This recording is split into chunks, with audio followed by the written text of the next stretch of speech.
Everyone, welcome to our channel education hotspot. तो अपने Sunday special session में हम लोग जो क्लास 12 की एमसीक्यू की सीरीज को कवर कर रहे थे, इसमें हम लोग का इस वीडियो का सब्जेक्ट है आपका क्लास 12 का पॉलिटिकल साइंस।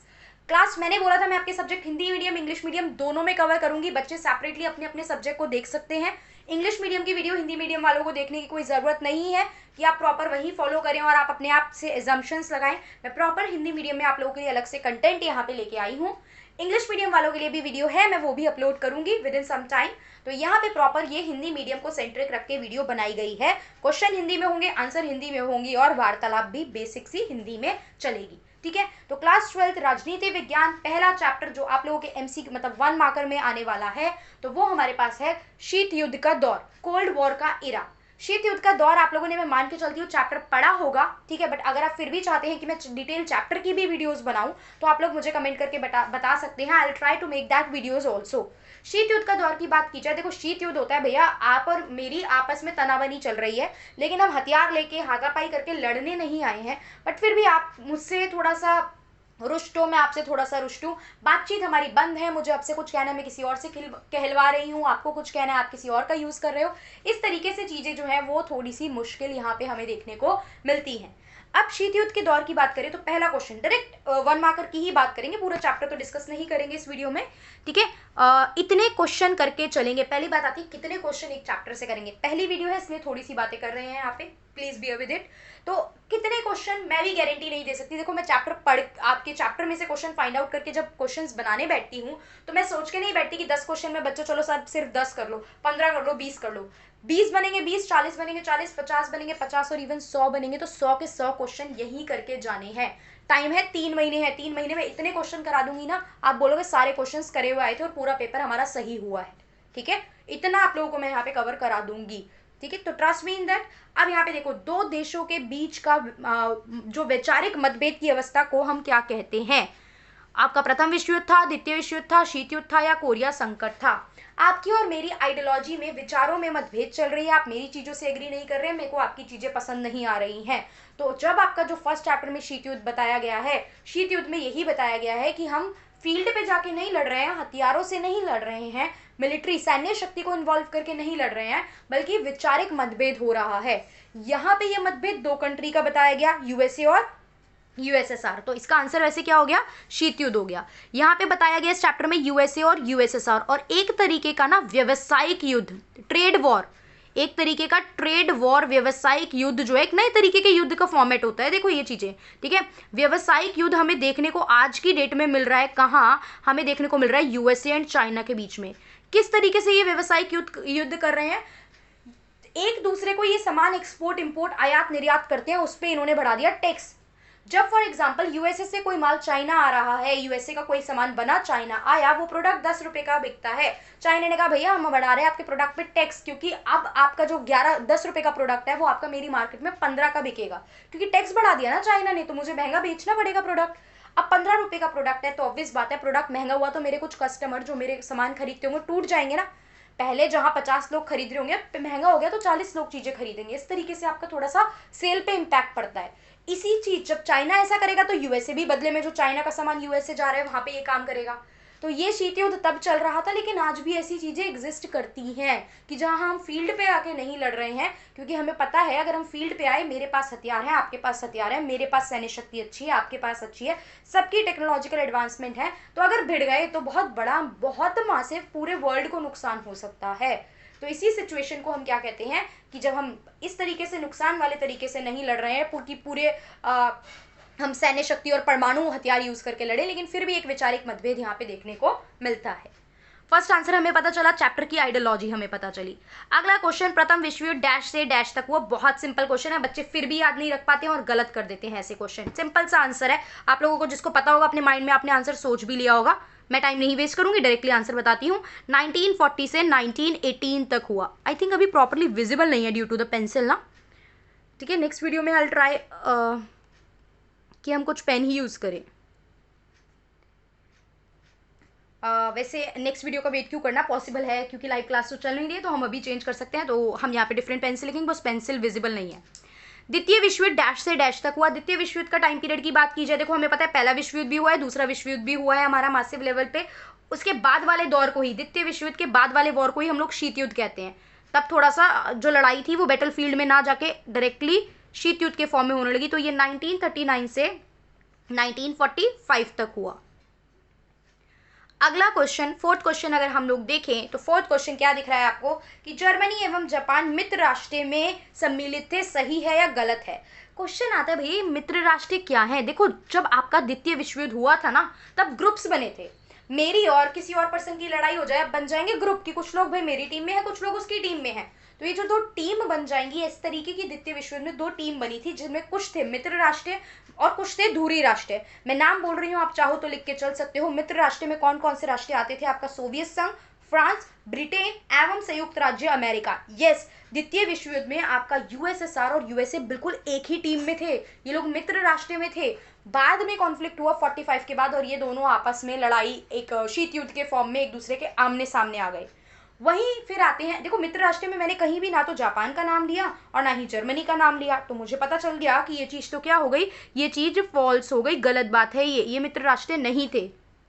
तो आपके दूसरे टाइप के राष्ट्र कौन से थे, दूसरे टाइप के राष्ट्र थे धुरी राष्ट्र। कौन से थे, धुरी राष्ट्र। तो ये एक्सिस पावर और अलायंस पावर थी, ठीक है, एक्सेस पावर और अलायंस पावर थी। तो एक्सेस पावर में आपके ये जाते थे धुरी राष्ट्र, जिसमें जर्मनी, जापान और एक और country Italy. Germany, Japan and Italy, ये 3 कंट्री जो थी वो इंक्लूडेड थी। तो ऐसा क्वेश्चन भी आ सकता है ट्रू फॉल्स में, या एमसीक्यू में भी दे सकता है इसको। जब मैंने यहाँ इतना डिटेल में बता दिया, तो अगर ये एमसीक्यू में आता है तो भी आपको सही करना है। ये नहीं कि मैंने एमसीक्यू में नहीं बताया था, मैंने ट्रू फॉल्स में बताया था। मैं एक क्वेश्चन को यहाँ पे समझा रही हूँ, तो मैं उसके सारे पार्ट कवर कर रही हूँ। अब चाहे ये एमसीक्यू में आए, चाहे फिल इन द ब्लैंक्स में आए, चाहे सही गलत में आए, आपको ये सही करना है आंसर। कौन कौन से थे धुरी राष्ट्र, जर्मनी, जापान एंड इटली। अगला क्वेश्चन, क्यूबा मिसाइल संकट कब हुआ, आपके सामने ऑप्शन है 1962, 65, 50 एंड 56। क्यूबा मिसाइल संकट क्या था, पहले थोड़ा सा ये जानो। देखो 2 कंट्री है, यहीं पे बता रही हूँ थोड़ा सा, ठीक है। अगर मैं बात करूँ, आपका मान लो ये है आपका यूएसए वाला पार्ट, इधर है आपका यूएसएसआर, मतलब ये आपका नॉर्थ अमेरिका, ये आपका साउथ अमेरिका। नॉर्थ अमेरिका के इस साइड पे छोटी सी एक जगह है जिसे हम कहते हैं क्यूबा, और इधर आपका यूएसएसआर है। तो क्यूबा की यूएसएसआर से थोड़ी अच्छी दोस्ती थी, हालांकि ये अमेरिका के पास है, लेकिन इसकी यूएसएसआर से अच्छी, सोवियत संघ से अच्छी दोस्ती थी। तो सोवियत संघ ने सोचा कि भैया अगर मुझे कल को अमेरिका पे अटैक करना पड़ा तो मैं इतनी दूर से कैसे अटैक करूंगा, मैं एक काम करता हूँ, अपनी कुछ मिसाइल ले जाके क्यूबा में रख देता हूँ। क्यूबा से तो मेरी बातचीत है अच्छी, तो मैं क्यूबा में कुछ मिसाइल रख देता हूँ ताकि जरूरत पड़ने पर इस चीज को मैं यूज कर सकूँ। इस बात की भनक अमेरिका को पड़ गई। इस बात की भनक किसको पड़ गई, अमेरिका को पड़ गई। अब अमेरिका को भनक पड़ गई तो अमेरिका ने बीच में ही उन मिसाइलों को वहां पे स्टॉप कर दिया था। इसके बाद पूरे विश्व में लोगों को लगा था कि अब अमेरिका जवाब देगा और यहाँ पे हो सकता है तीसरा विश्व युद्ध ना छिड़ जाए, बट फिर भी समझदारी से काम लेते हुए, मौके की नजाकत को समझते हुए यहाँ पे इन लोगों ने ऐसा कुछ नहीं किया। क्लियर, क्या देखने को मिला हमें, ये क्यूबा मिसाइल संकट था। और क्यूबा मिसाइल संकट होता क्या है, ये होता है हमारा, ये कब हुआ, 1962 में हुआ। क्लियर। नेक्स्ट हमारे पास आया, यूएसए एक डैश विचारधारा वाला राज्य है। यूएसए की विचारधारा कैसी है, पूंजीवाद, समाजवाद, मिश्रित या सामंतवादी। अब देखो यूएसए की विचारधारा की बात की जाए तो पहले विचारधारा समझ लो, पूंजीवाद और समाजवाद समझ लो। जब हम बात करते हैं पूंजीवाद विचारधारा की, जब हम बोलते हैं पूंजीवाद, पूंजीवाद में क्या होता है, पूंजीवाद में निजी लोग, प्राइवेट पीपल कोई भी काम स्टार्ट कर सकते हैं। जब मैं और आप कोई काम स्टार्ट करेंगे तो हम लोग भाई समाज कल्याण के लिए काम नहीं करेंगे, कोई बिजनेस, कुछ ना कुछ काम स्टार्ट करेंगे तो हम चाहेंगे कि हम पैसा कमाएं। तो यहाँ पे लोगों का जो उद्देश्य होता है वो पैसा कमाना होता है। प्लस यहाँ पे सरकार बार बार आके इंटरफेयर नहीं करती है, बिकॉज आप प्राइवेट निजीकरण तरीके से काम कर रहे हो, तो आप अपने हिसाब से काम करो, डिसीजन अपने हिसाब से लो, गवर्नमेंट बार बार आके यहाँ पे इंटरफेयर नहीं करेगी। तो ये होती है पूंजीवाद विचारधारा। वहीं समाजवाद विचारधारा में हम समाज के कल्याण के लिए काम करते हैं। सरकारी कंपनियों के हाथ में यहाँ, सरकार के हाथ में यहाँ नियंत्रण ज्यादा होता है, सामाजिक भले के लिए काम होगा, लोगों को जॉब देने की बात की जाएगी, इस तरीके से यहाँ पे आइडियोलॉजी होगी। तो ये चीज होती है समाजवादी विचारधारा। तो यूएसए में जो विचारधारा थी वो हमें देखने को मिली पूंजीवाद विचारधारा, पूंजीपति लोग वहाँ काफी ज्यादा हमें देखने को मिलते हैं। वहीं सोवियत संघ की बात की जाए तो वो कैसी विचारधारा वाला राज्य है, वो एक समाजवादी विचारधारा वाला राज्य है। इसके अलावा अगर मैं आपसे पूछूं भारत, तो भारत कैसी विचारधारा वाला राज्य है, भारत है मिश्रित वाला, भारत में मिश्रित अर्थव्यवस्था फॉलो होती है। मतलब हम लोग पूंजीवाद और समाजवाद को मिक्स करके एक मिक्सचर बना के, हम तो वैसे ही हर चीज में पंजाबी तड़का, बाहर की कोई डिश खा रहे हैं हम उसमें भी अपना, मतलब पास्ता एक इटालियन डिश है, आप देखते हो लाइट मसाला ये सब यूज होकर बनती है, हम उसमें भी अपना तड़का लगा के खा लेते हैं, ठीक है। उसमें भी हमें अपनी तरीके से मसाले मिक्स करके खाना आती है चीजें। तो हम तो हर जगह पे एक मिडल में, मतलब प्रॉपर एक अपना तरीका निकाल लेते हैं। तो यहाँ पे भी हमने निकाला, हमने फॉलो करी मिश्रित अर्थव्यवस्था प्रणाली। क्लियर। अगला क्वेश्चन है, यूएनसीटीएडी की फुल फॉर्म लिखनी है।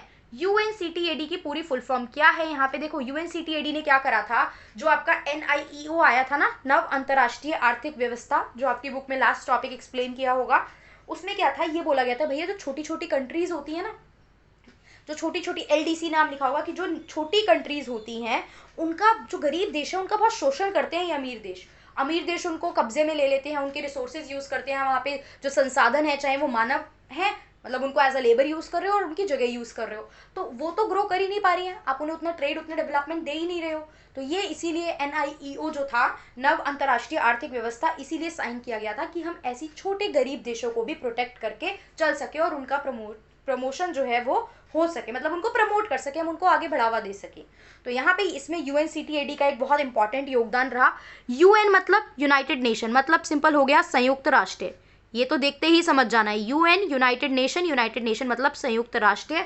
इसके आगे ये है व्यापार, commerce trade and development, commerce trade and development. तो यहाँ पे कॉमर्स की जगह हमने यूज करा व्यापार एवं विकास आंदोलन, विकास आंदोलन। क्लियर।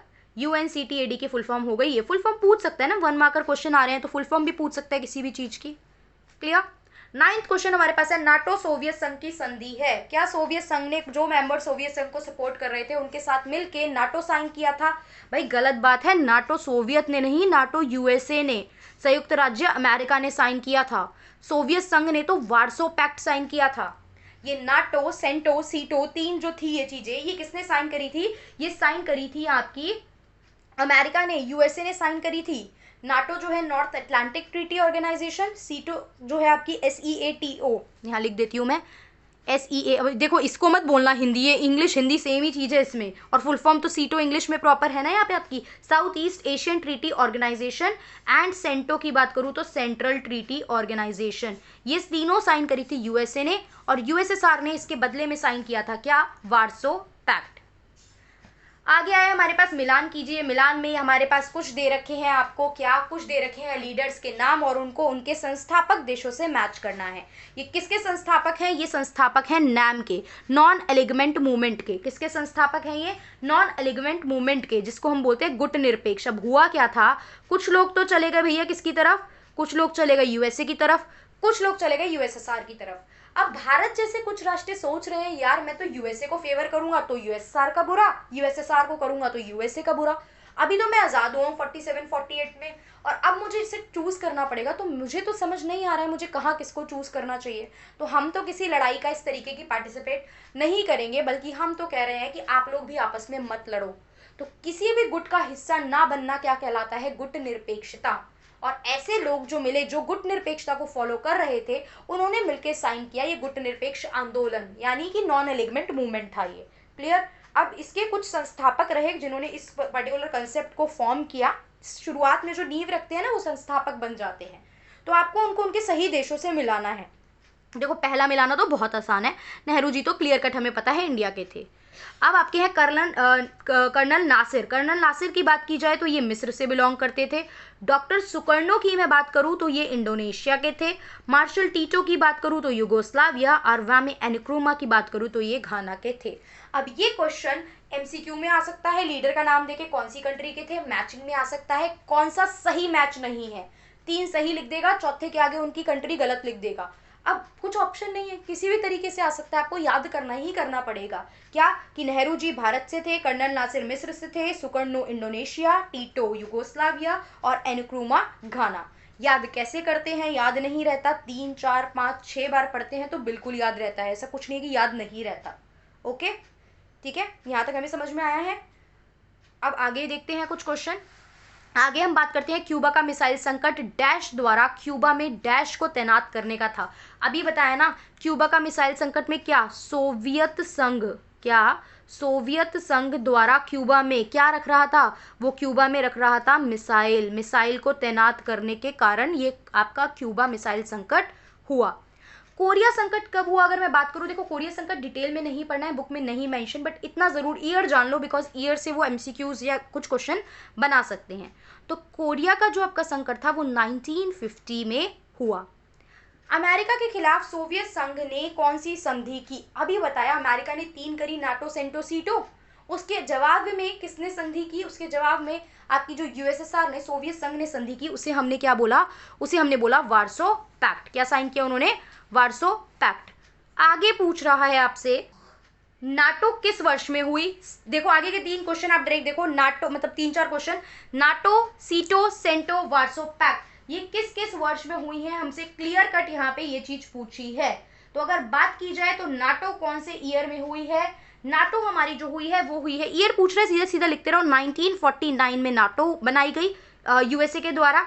सीटों की बात करें तो 1954 में एक और ग्रुपिंग, एक और संधि जो थी वो साइन करी अमेरिका ने अपने साथ के लोगों को लेके, वो की गई कब, वो की गई 1954 में। फिर सेंटो की बात करें तो सेंटो जो थी वो 1955 में की गई। वहीं वार्सो पैक्ट कब किया गया, वार्सो पैक्ट भी 1955 में किया गया। वार्सो पैक्ट और सेंटो का सेम ईयर है, उससे जस्ट 1 साल पहले सीटो थी और 1949 में क्या थी, आपकी नाटो को साइन किया गया। ठीक है, इनमें क्या थी, ग्रुपिंग्स बना रखी थी, जो अमेरिका के साथी हैं वो अमेरिका की ग्रुपिंग्स में है, जो वार्सो पैक्ट के साथी हैं वो वार्सो पैक्ट में रहेंगे। नाटो के कुछ ऑब्जेक्टिव्स थे, आपके वार्सो पैक्ट का मेन ऑब्जेक्टिव, पूरे ऑब्जेक्टिव्स तो नहीं, कुछ ऑब्जेक्टिव से क्वेश्चन बन जाता है, तो यहाँ पे हम लोग नेक्स्ट वीडियो में इनके ऑब्जेक्टिव्स को लेके क्वेश्चन करेंगे। नेक्स्ट वीडियो में कुछ ट्रीटीज साइन हुई थी सैन्य शक्ति को लेके, बुक में पैराग्राफ दे रखा है, तो फुल फॉर्म ईयर कुछ भी पूछ सकता है, तो उसको लेके हम लोग क्वेश्चन करेंगे यहाँ पे। ठीक है, ये सब क्वेश्चन हम लोग कवर करेंगे। ये पार्ट 1 था जिसमें हम लोगों ने 17 क्वेश्चन कवर करे हैं। आई होप ये 17 क्वेश्चन समझ में आए होंगे। पार्ट 2 पार्ट 3 और लेके आएंगे हम लोग, और इसके मैक्सिमम क्वेश्चन हम लोग कवर करेंगे। नवंबर में आने वाला पूरा सिलेबस, बिकॉज सीबीएसई ने सिलेबस रिलीज कर दिया है, अब हमारा काम है कि हमें उसे कंप्लीट करना है in the 1 marker series format. तो अगर आप लोगों को वीडियो अच्छी लगी है तो आप अपने क्लासमेट्स के साथ, फ्रेंड्स के साथ शेयर कीजिए। वीडियो जितना ज़्यादा लोगों तक पहुंचेगी, जितना ज़्यादा लोग अंडरस्टैंड करेंगे, जितना ज़्यादा लोग डिस्कस करेंगे, अपनी प्रॉब्लम शेयर करेंगे, उतना ज़्यादा इस सीरीज़ को मुझे करने में मज़ा आने वाला है। और आई सीरियसली वांट कि मैं ये सीरीज़ कंटिन्यू रखूँ हर सब्जेक्ट की। तो बाकी मेरा काम है क्वेश्चंस बेस्ट से बेस्ट लाना, कंटेंट देना, टेस्ट लेना, सब कुछ करना, रेस्ट पार्टिसिपेट करना आप लोगों का काम है। इसको वीडियो को लोगों तक, बच्चों तक पहुँचाना, ये आपका काम है। So that's all for this video. Thank you for watching.